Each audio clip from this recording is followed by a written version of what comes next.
These books are for you and I. Incorrect है। Incorrect क्यों है?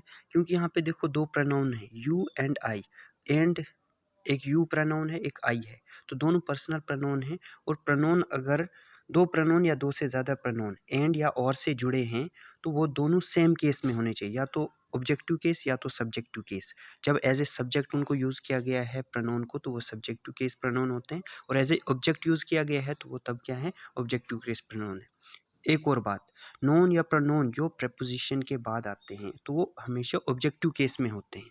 तो आपको ये भी पता होना चाहिए कि कौन से प्रोनाउन सब्जेक्टिव केस में यूज़ होते हैं और कौन से ऑब्जेक्टिव। तो नाउन की जगह अगर आप कोई प्रोनाउन यूज़ कर रहे हो एज ए सब्जेक्ट को रिप्लेस करने के लिए, वो सब्जेक्टिव केस होगा, and vice versa. Second, these books are for you and me आएगा। यू एंड मी क्यों आएगा? क्योंकि फॉर लगा है यू से पहले, तो फॉर क्या है? प्रपोजिशन है, और प्रपोजिशन के बाद यू जो है ऑब्जेक्टिव केस में है, और मी भी क्या आएगा? फिर आगे जो आई है, आई सब्जेक्टिव केस होता है तो आई नहीं आएगा, मी आएगा।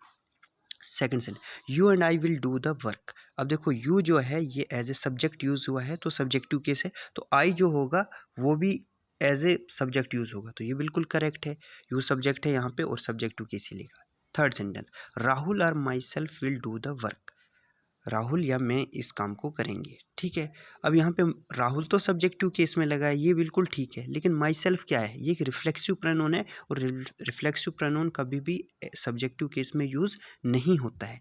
जब हम कभी भी इंट्रोडक्शन में बोलते हैं ना, माई सेल्फ फलाना फलाना, माई सेल्फ बोलते हैं ना, तो वो बिल्कुल इनकरेक्ट है। क्यों है? क्योंकि कभी भी रिफ्लेक्सिव प्रोनाउन सब्जेक्टिव केस में यूज़ नहीं होता है। हम क्या बोल सकते हैं? I am this and this. Thank you.